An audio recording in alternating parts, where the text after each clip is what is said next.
À la une de l'actualité ce soir, désormais, le gouvernement burkinabé n'a plus besoin de passer par l'Assemblée nationale pour ratifier les accords de financement. Cette possibilité vient de lui être donnée ce matin par les députés qui ont voté une loi dans ce sens. Une avancée certaine pour la mise en œuvre des projets de l'exécutif, mais qu'est-ce que cela va changer concrètement? On en parle dans ce journal. Dans le journal également, les policiers radiés à la suite des mutineries de 2011 sollicitent le soutien du HCOUN, le Haut Conseil pour la réconciliation et l'unité nationale, pour leur réintégration dans la police nationale. Ils estiment avoir été victimes d'injustice. Ce matin, ils sont allés plaider leur cause devant les conseillers. Se sont-ils fait comprendre? Réponse à suivre dans cette édition. Et puis en Gambie, Yaya Jammeh serait parti avec le contenu des caisses de l'État. Le nouveau régime lui reproche la disparition d'environ 10,5 millions d'euros durant la période de flottement. Si l'information est avérée, c'est un coup dur pour Adama Barrow, le nouveau président. Et puis retour sur la qualification des étalons pour les quarts de finale à la CAN Total Gabon 2017. Comment les supporters ont vécu la rencontre qualificative contre la Guinée-Bissau? Images et commentaires à suivre dans ce journal. Ce sont là les titres du 20h. Mesdames, Messieurs, bonsoir et ravi de vous retrouver. Mais tout d'abord, sachez que le président du Faso est arrivé cet après-midi au Niger. Roch-Marc Christian Kaboré est à Niamey pour prendre part à la deuxième conférence extraordinaire des chefs d'État de l'autorité de développement intégré de la région du Litapo-Gouma. On suit l'arrivée du président avec Frédéric Etienne Bassenga, notre envoyé spécial à Niamey.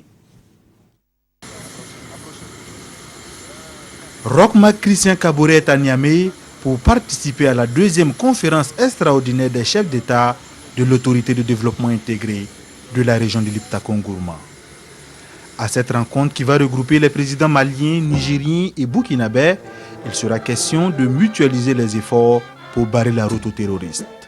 Nous avons subi beaucoup d'attaques tout le long de notre frontière avec le Mali principalement et quelquefois avec le Niger. Donc la mise en place d'une force de sécurisation des frontières de ces trois pays va être décidée au cours de cette réunion pour voir maintenant dans les modalités pratiques comment cela peut se décliner. Des experts des trois pays se sont déjà penchés sur le sujet et c'est leur travail qui sera soumis demain à l'appréciation des chefs d'État. Cette rencontre s'inscrit également dans un cadre plus global, celui du G5 Sahel. Direction apprise en Kossiam où avant son départ, le président du Faso reçoit l'association Manengrim Noma pour la protection des orphelins. La fondatrice de l'association est allée présenter ses projets au chef de l'État burkinabé. On fait le point avec Jean Zongo et Maimouna Traoré. C'est une visite de courtoisie, mais au-delà de cet objectif, la fondatrice de l'association Manengrim Noma pour la protection des orphelins en Pau a demandé cette audience pour témoigner sa reconnaissance au président du Faso qui fait de la cause de l'orphelin sa préoccupation. Depuis il est là, on a envoyé par exemple du sucre pour les enfants ou bien le président lui-même, il a envoyé des lettres de soutien et d'encouragement à nous. À cause de ça, on voulait remercier et en même temps présenter nos amis de la Suisse qui financent depuis longtemps notre dispensaire. Nous, on paye beaucoup des opérations. Ça veut dire qu'on a 70 000 patientes par année. Pour une meilleure prise en charge des orphelins et des couches vulnérables, la première responsable de l'association sollicite l'accompagnement de tous. Il me faut par année à peu près 2 millions d'euros pour nourrir mes enfants, envoyer à l'école, tout. Et je trouve que c'est un grand dommage que je dois trouver tout ça en Europe. Pourquoi? On a suffisamment de richards ici, à notre pays. Suffisant de l'argent est là. Déjà, elle peut compter sur l'épouse du chef de l'État dans la mise en œuvre de son projet sur la détection des lésions précancéreuses. Et puis, comment impliquer les femmes dans la lutte contre l'extrémisme violent et la radicalisation? Une délégation du G5 Sahel de l'ONU Femmes est allée discuter avec le Premier ministre. Il s'agit pour les membres de la délégation de détailler les enjeux de la lutte et solliciter l'adhésion du Burkina Faso. Nathalie Sawadgo. La problématique genre et radicalisation et extrémisme violent, un sujet qui sera débattu les 21 et 22 février prochains à Bamako, au Mali. En prélude à cette rencontre, des experts du G5 Sahel et de l'ONU Femmes sont venus expliquer les enjeux de ce dialogue de haut niveau au Premier ministre Paul Kabatieba, mais aussi solliciter l'appui du gouvernement burkinabé. Il se trouve que certaines couches de nos sociétés sont plus vulnérables que d'autres. Il s'agit des jeunes et des femmes. Et tout cela se situe dans le contexte global. Si vous regardez différentes résolutions des Nations Unies qui essayent de voir spécifiquement quelles dispositions il est possible de prendre au niveau mondial pour lutter contre le phénomène de la radicalisation et de l'extrémisme violent, en particulier son impact sur les femmes, nous nous associons à cette mouvance. Cette rencontre, selon la consultante de l'ONU Femmes, va permettre pour la première fois aux acteurs de la lutte de discuter de manière spécifique du rôle des femmes dans la lutte contre l'extrémisme violent et sa prévention. Il est important de souligner que jusqu'ici, les réponses à l'extrémisme violent ont été d'ordre militaire, beaucoup plus que d'ordre social. Donc le dialogue est important dans la mesure où, pour la première fois, nous allons discuter à travers les résultats de l'étude qui a été commanditée par ONU Femmes, de voir l'aspect quantitatif et qualitatif du rôle des femmes dans cette prévention de l'extrémisme violent. Après le chef du gouvernement, la délégation compte rencontrer la société civile. Objectif, solliciter leur adhésion dans la lutte contre l'extrémisme violent. Restons à la primature où le Premier ministre qui échange avec les partenaires au développement du Burkina sur le PNDS. Paul Kabatieba et ses interlocuteurs décident de passer à la vitesse supérieure après la conférence de Paris. Moumouni Soubega, Yacouba Gamene. Après les annonces d'intention de financement obtenues à Paris sur le financement du PNDS, le Plan national de développement économique et social, en décembre dernier, le gouvernement et ses partenaires ont opté de passer à la vitesse supérieure dans l'opérationnalisation de ce plan. À travers la présente rencontre, les deux parties veulent définir les modalités de mobilisation des ressources promises par les bailleurs de fonds. Il faut que nous parlions le même langage sur la manière donc de sélectionner les projets, sur la manière d'implémenter les réformes structurelles qui doivent être mises en œuvre dans le cadre du plan national de développement économique et social. Et nous devons donc avoir un dialogue fécond et un dialogue permanent avec les partenaires techniques et financiers pour organiser tout cela de manière efficace. Pour les partenaires techniques et financiers, tout sera mis en œuvre pour atteindre les objectifs escomptés. Nous avons aussi discuté des 83 projets prioritaires pour lesquels certains ont déjà des études de faisabilité, d'autres c'est des études de préfaisabilité et d'autres n'en ont pas encore. Donc il s'est agi pour nous de voir comment on peut accompagner le gouvernement. Il est extrêmement important qu'après Paris, après tant d'attentes, que les gens commencent déjà à voir les impacts de ces financements annoncés. Ce sont plus de 18 000 milliards de francs CFA que les bailleurs de fonds ont promis pour accompagner le gouvernement burkinabé dans la mise en œuvre du PNDS.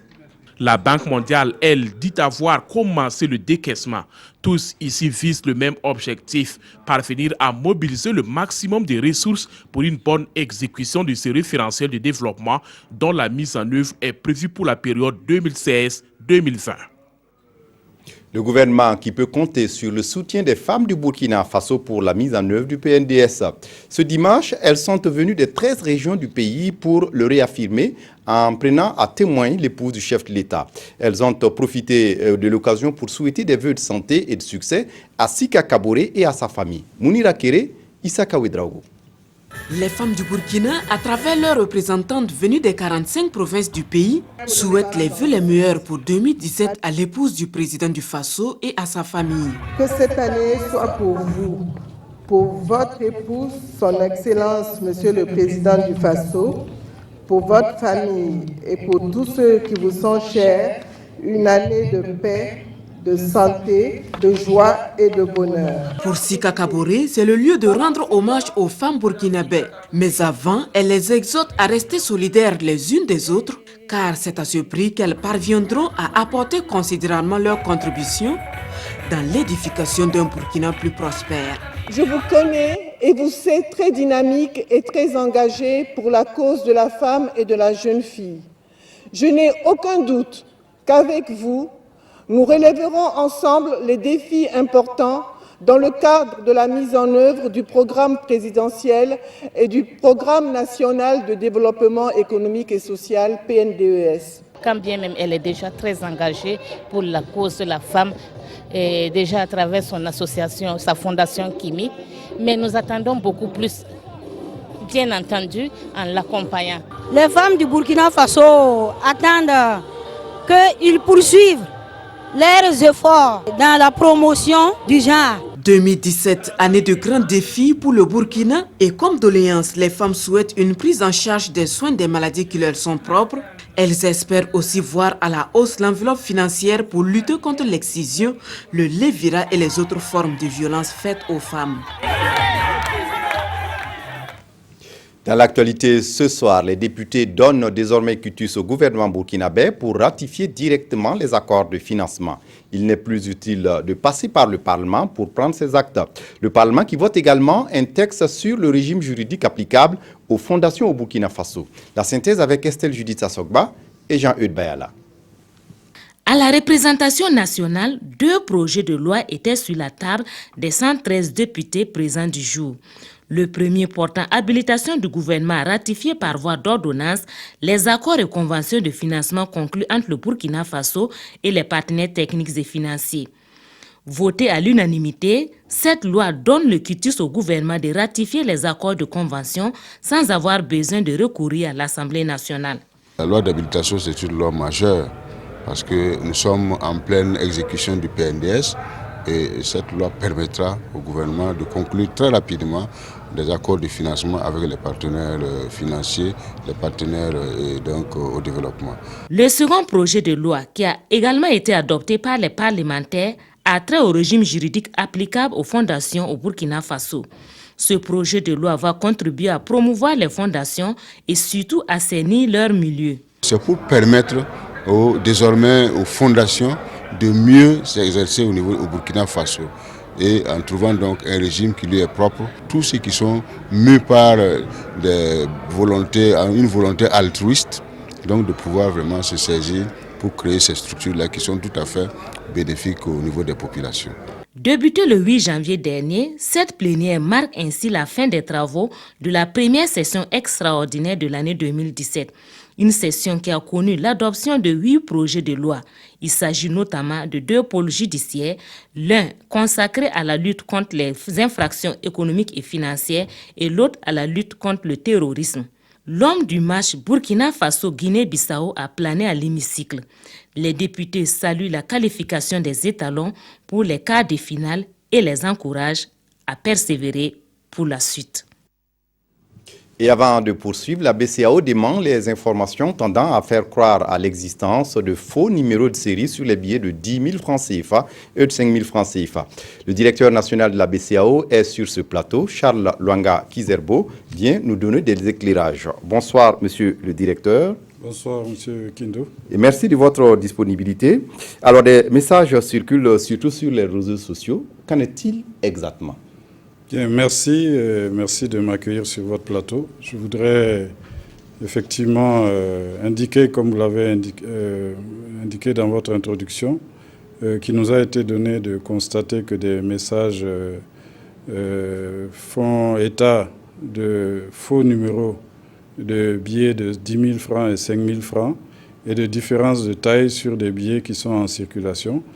Et ces informations sont prêtées à la BCEAO. Donc, notre présence ce soir sur ce plateau vise à démentir formellement que ces informations n'émanent pas de la BCEAO. Et au contraire, nous voulons confirmer au public que les billets en circulation n'ont subi aucune modification. Et donc, il n'y a pas lieu d'avoir d'inquiétude sur les coupures, en particulier celles de 10 000 et 5 000 qui sont évoquées dans ces informations malveillantes. Mais comment tout cela a pu y arriver? Écoutez, c'est une bonne question. Nous avons juste eu le temps de prendre note de ces informations qui circulent, je crois, depuis 24 heures à notre connaissance. Vous savez, malheureusement, vous êtes bien placé pour savoir que sur les réseaux sociaux, il y a beaucoup d'informations qui circulent et qui sont difficiles à vérifier. Je ne voudrais pas prêter davantage de crédit au contenu de ces informations, mais on peut regretter effectivement qu'elles soient suffisamment insidieuses et pernicieuses pour que la Banque centrale veuille rappeler qu'elle a des canaux d'information bien établis lorsqu'il s'agit de communiquer avec le public et qu'en l'occurrence, le fait de lui prêter ce genre d'informations est vraiment malveillant. Oui, et comment alors reconnaître les billets authentiques de 5 000 et de 10 000 francs CFA? Bien, écoutez, encore une fois, je voudrais d'abord insister sur le fait que le public n'a pas à s'inquiéter sur les billets qui sont détenus actuellement. Vous savez, les gammes de billets, quand elles sont modifiées ou quand il y a des nouvelles coupures qui sont introduites comme le billet de 500 francs, elles sont précédées par une large campagne de communication dans plusieurs types de médias. Mais pour répondre précisément à votre question, et encore une fois en écartant toute idée d'inquiétude qui pourrait s'immiscer dans le public, en fait, la gamme est publiée, est disponible sur le site de la BCEAO, www.bceao.int. Il y a un onglet qui décrit les billets et pièces en circulation, avec toutes les caractéristiques, les signes de sécurité qui permettent au public d'être rassuré. Et pour répondre précisément à votre question, je crois que sur ce qu'on va appeler la hauteur, il n'y a pas de différence entre les billets de 10 000 et 5 000. Il y a une petite différence sur la largeur, je crois, d'à peu près un demi-centimètre.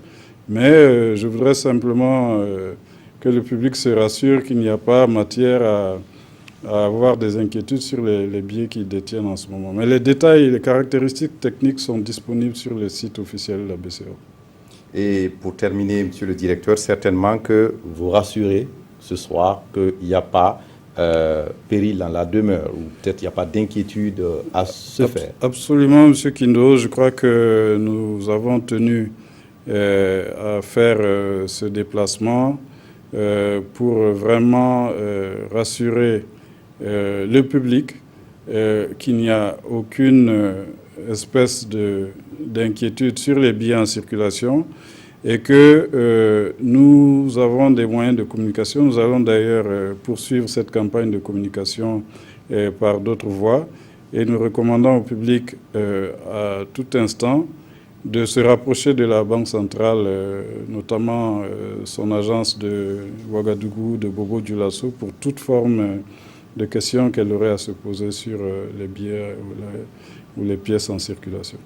Monsieur Charles Luanga Kizerbo, merci d'être venu répondre à nos questions. Je vous remercie et j'en profite pour souhaiter une excellente année 2017 à tous vos téléspectateurs. Je rappelle que vous êtes le directeur national de la BCEAO. Merci. En politique, le Rassemblement des Patriotes pour le Renouveau renouvelle sa confiance à son président Ali Badra Ouedraogo. Les militants du parti réunis en congrès extraordinaire ont appelé également à un dialogue inclusif pour une véritable réconciliation au Burkina Faso. Vincent Kendrebego, Nongba Kouda. Réunis en congrès extraordinaire, le Rassemblement des Patriotes pour le Renouveau, RPR, porte le débat sur la responsabilité de la classe politique dans un Burkina face aux défis de réconciliation nationale, de développement endogène et de sécurité. Nous avons estimé que si nous regardons l'histoire récente du Burkina Faso, évidemment, la fracture sociale qu'on vit aujourd'hui est imputable effectivement à certaines contradictions politiques qui ont été certainement mal gérées. Et nous pensons aujourd'hui que la classe politique, plus que jamais, a un rôle, une responsabilité plus accrue à jouer quant à ressouder effectivement le tissu social au niveau du Burkina Faso. Pour le RPR, la situation actuelle du pays est marquée par une fracture sociale, d'où la nécessité d'un dialogue inclusif qui passe par le triptyque vérité, justice et réconciliation. Nous appelons de tous nos voeux, comme l'ensemble donc des Burkinabés, à la réconciliation nationale. Mais nous disons aussi de faire attention, nous ne parlons pas de réconciliation pour réconciliation. Il y a quand même eu pour l'histoire des pertes en vie humaines qu'on a pu enregistrer. Il y a également un lourd passif au niveau judiciaire. Il y a des Burkinabés qui sont meurtris dans leur chair, dans leur âme. Il faut forcément passer par la vérité, la justice, une justice donc que nous voulons équitable afin donc d'arriver à la réconciliation. Ce parti de la mouvance présidentielle dit rêver d'un Burkina uni et fort et réaffirme un soutien indéfectible au président Roch-Marc Christian Kaboré dans son programme de développement. Le verdict du procès des militaires de l'ex-RSP suscite beaucoup de commentaires. Pour lever tout équivoque, le parquet militaire était face à la presse. Une occasion d'apporter tout éclairage sur l'instruction du dossier jusqu'à son jugement. Zoubaviel David Dabiré, Adama Guiti. 5 jours après le verdict des militaires de l'ex-RSP, le commissaire du gouvernement près le tribunal militaire est face à la presse. Alioune Zanré et ses collaborateurs souhaitent lever les équivoques qui ont jalonné le procès et rassurer l'opinion quant à la sincérité des chefs d'accusation retenus contre le caporal Madi Ouedraogo et compagnie. Occasion pour le magistrat militaire de revenir sur l'origine de la poursuite. La source qui est venue dénoncer les faits à la PJ avait été contactée par la bande. Elle a participé donc à la réunion du 16. La source est venue se plaindre d'abord au niveau du tribunal militaire. Ils sont repartis à la réunion du 19. On lui a dit que, bon, comme tu nous as déjà dit ça, si tu as d'autres preuves plus sonores, quand tu as ton appareil, tu peux enregistrer et tu nous apportes. Et selon Alioune Zanré, les propos tenus par le caporal Madi Ouedraogo et sa bande ne laissent pas place au doute. Dans la bande sonore, qui a été donc retranscrite donc dans la cote I-150, Madi et sa bande avaient planifié un certain nombre de points au cours donc de leur préparation. 1. Attaquer Kosia. 2. Yimdi, prendre des armes. 3. Maka, libérer les généraux et tout le monde. 4. Prendre leur chef militaire. Au cours de cette conférence de presse, l'officier en charge de l'enquête préliminaire a décrit les conditions dans lesquelles les accusés ont fait leur déposition. Et pour le colonel Sam Ouedraogo, les droits des accusés ont été respectés.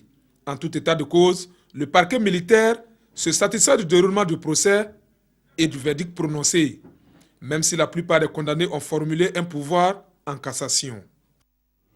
Autre titre de l'actualité, les policiers radiés après les mutineries de 2011 estiment avoir été victimes d'injustice et demandent leur réintégration dans la police nationale. Ce matin, devant le Haut Conseil national pour la réconciliation et l'unité nationale, ils ont exposé leur lecture des faits et demandé le soutien du Ashkoun. Le point avec Nyarkite Da et Nong Bakuda. Derrière ces sourires se cache une autre réalité. Une souffrance qu'ils endurent depuis leur radiation des effectifs de la police nationale à la suite d'une mutinerie en 2011. Et ce matin, une délégation répondant au nom des 136 radiés est au rendez-vous du Ashkroun, le Haut Conseil pour la réconciliation et l'unité nationale. Une occasion pour les ex-policiers de dire la vérité sur ce qu'ils qualifient de non-dits dans cette affaire. C'est regrettable quand même qu'il y ait eu des coups de feu. Mais les actes de viol, de violence, de pillage, nous ne l'avons pas du tout fait. Ce que nous avons fait seulement, c'est demander à ce que la hiérarchie policière en son temps puisse quand même avoir un regard bienveillant. C'est au regard de tout ça que nous avons tenu à manifester notre mécontentement. Parce que quand même, en son temps, il faut le dire haut et fort, c'était la seule voie de moyen pour nous de se faire entendre. Pillage des perdièmes et autres indemnités, maltraitance des subalternes et injustice criarde dans la gestion du personnel de la police nationale sont autant de griefs contre la hiérarchie policière. À cela s'ajoute le licenciement qu'il qualifie d'arbitraire et présenté au Haut Conseil. Nous nous contentons déjà de relever ce qu'ils disent et confronter à ce qu'il y a dans les dossiers et peut-être auditionner aussi ceux-là qui sont dénoncés, puisqu'il y a des gens qui sont indexés. Et je pense qu'on a retenu l'essentiel et le moment venu, bien, on fera ce qu'on doit faire. En entendant ce moment précis, les policiers radiés disent compter sur le Haut Conseil, le ministère en charge de la sécurité et le président du Faso à qui ils demandent d'ouvrir l'œil et le bon. En cinéma, le FESPACO vient de boucler ses conférences de presse internationales. Paris, en France, était la dernière étape après Abidjan et Bruxelles.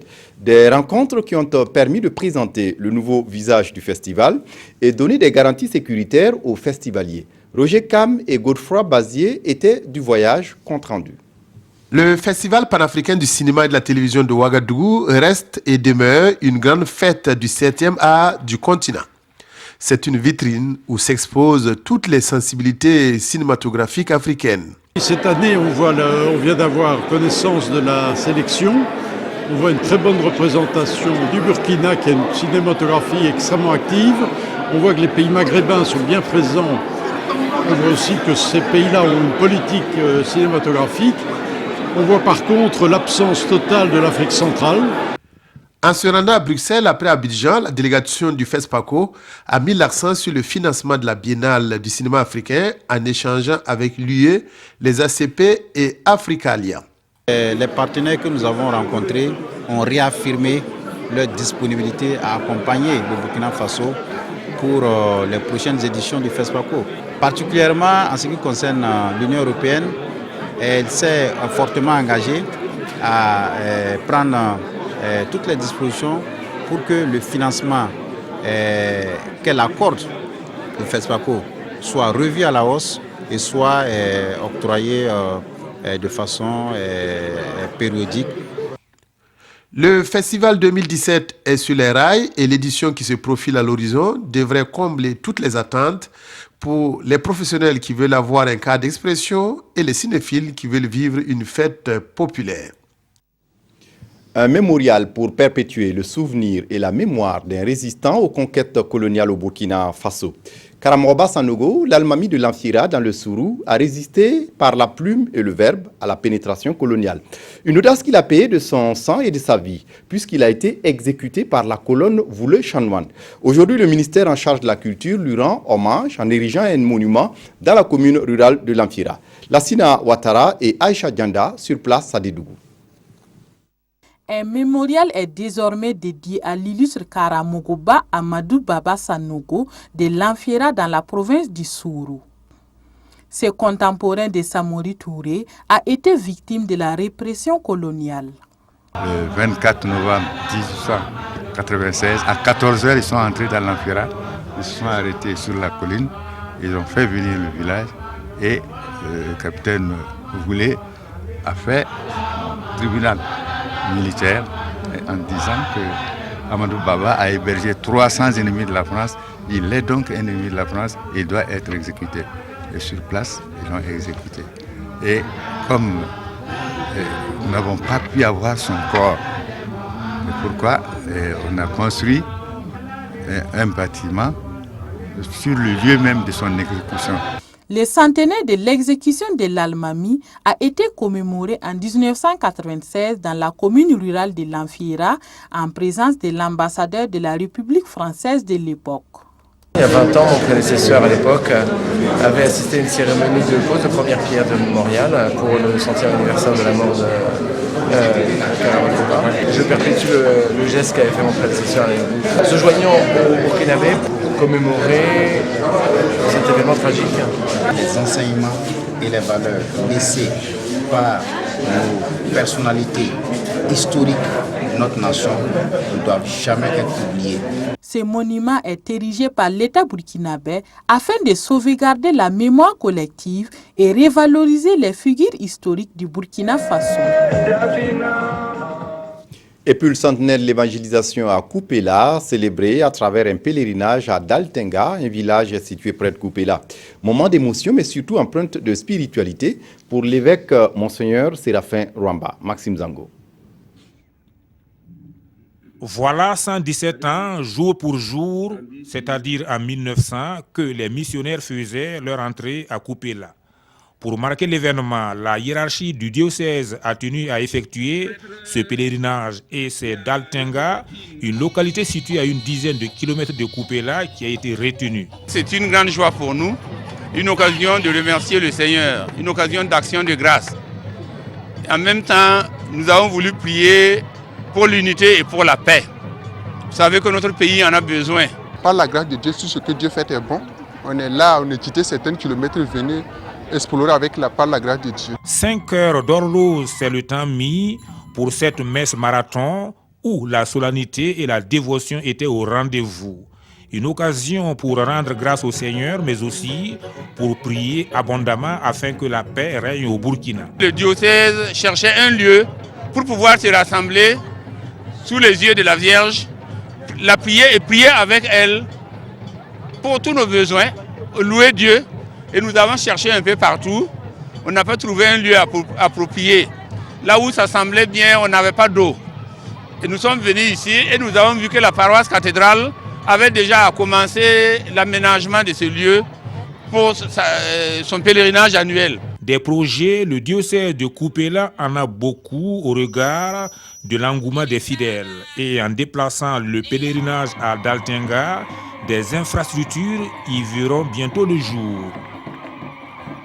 Et puis en football, la joie, mais surtout la fierté de tout un pays. Le Burkina Faso, fier des étalons qui se sont qualifiés hier pour les quarts de finale de la CAN Total Gabon 2017. Ils ont battu les Likaon de Guinée-Bissau par 2-0. Au coup de sifflet final, c'est le délire, l'explosion de joie à travers le pays. Voyons l'ambiance qui a prévalu à Ouagadougou et à Dédougou avec Rachid Sawadgo et Kalfa Ouattara.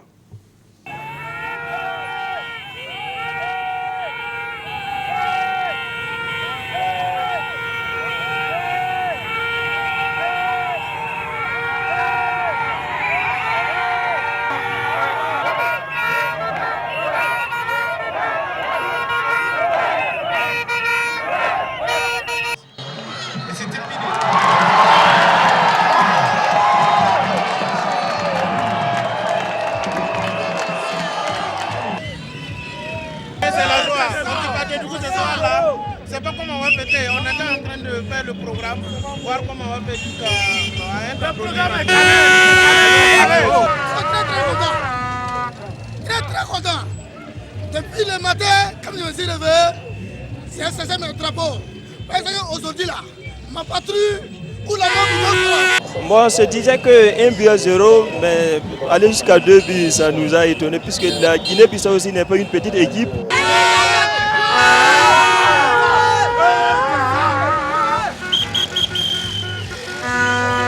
Oui, après les 2 gros matchs que nous avons eu d'abord face au Cameroun et après face au pays organisateur, on ne pouvait qu'être confiant.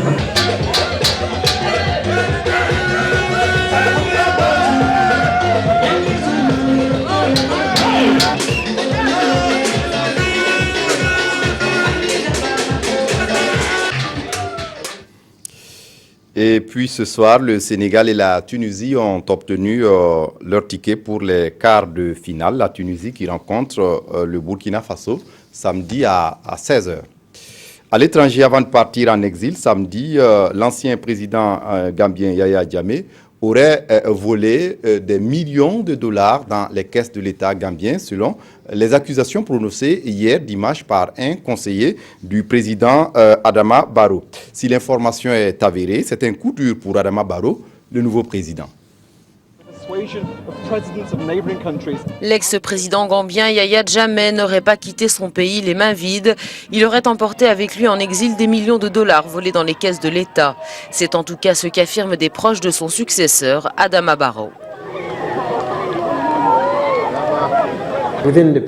En l'espace de 2 semaines, l'ancien président a dérobé près de 500 millions de dalasi, soit plus de 11 millions de dollars américains. C'est beaucoup d'argent. La situation en Gambie est toujours vive depuis le début de la crise politique le 9 décembre dernier. Le nouveau président gambien a dit vouloir rentrer dès que possible dans son pays. Il est pour le moment toujours au Sénégal où il a prêté serment jeudi dernier pour son investiture. Adama Barrow envisage un retour une fois sa prise de fonction facilitée. Le nouveau président a ainsi souhaité que les forces de la MISEGA, la mission de la CEDEAO en Gambie, restent dans le pays jusqu'à ce que la situation sécuritaire y soit totalement rétablie.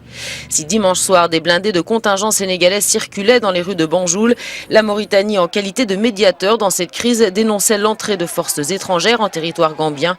Pour Nouakchott, cette intervention viole les termes de l'accord ayant permis le départ en exil de Yaya Jammeh, un départ largement célébré par la population ce week-end dans la capitale gambienne. Et puis on referme ce journal avec la revue de presse des quotidiens, revue de presse signée Vincent Tiendrebego. Qualification du Burkina pour les quarts de finale de la CAN, les étalons dans le Grand 8 continental, titre Sidoya à sa une. Les ouailles de Paolo Duarte sont aujourd'hui adoubés par le Gotha alors que 2 ans plus tôt, ils terminaient à la queue du classement, indique le journal. Et Ouagadougou peut se permettre une folie le temps d'une nuit, selon Sidoya. Tout ou presque tout était permis, non-respect des feux tricolores, acrobatie sur la voie publique. Qui a dit que le Burkinabé n'aime pas le foot, s'interroge le journal. Pour l'observateur Palga, si le Burkina devait être le vainqueur de cette CAN, le jeu collectif y serait pour quelque chose. Et ce journal fait une mention spéciale au gardien des buts, Hervé Koufi, qui aurait fait un match sans faute. En Gambie, fuite et fin pour Yaya Jammeh, qui aura choisi de rester au pouvoir jusqu'à la petite porte, selon Aujourd'hui au Faso.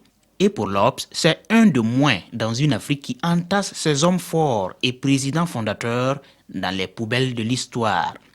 Yaya Jammeh est parti de gré et de force, indique l'éditorialiste de Sidoya, qui relève un double triomphe de la diplomatie et de la pression militaire, le tout à l'honneur de la CEDEAO, de l'Union africaine et de la communauté internationale.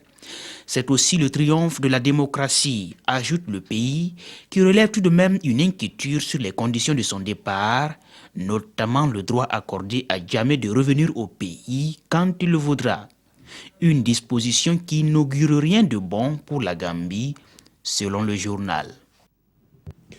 Voilà, c'est tout pour ce journal. Ne décrochez pas à 22h30 le journal de la CAN 2017 avec le service des sports. D'ici là, excellente suite de programmes sur la RTV. Au revoir.